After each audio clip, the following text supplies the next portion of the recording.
La prévalence est très forte en Afrique généralement.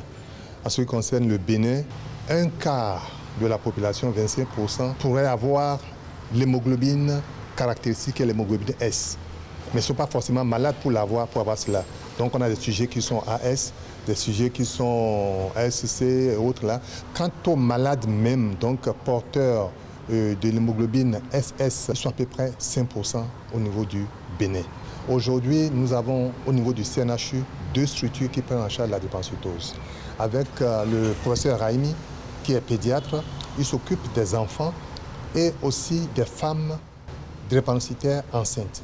Plus vous grandissez en matière de drépanocytose, plus des complications chroniques vont s'installer, notamment les ulcères de jambes, la nécrose de la tête fémorale ou qui font boiter les patients, des troubles de la vue, des calculs au niveau du foie.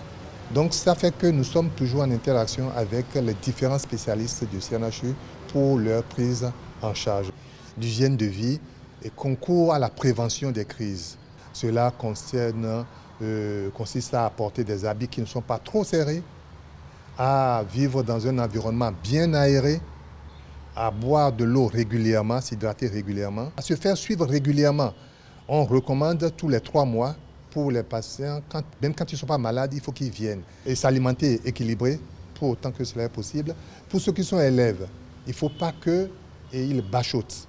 Il faut qu'ils puissent travailler régulièrement, organiser leur travail de manière à ne pas s'épuiser à l'approche des examens.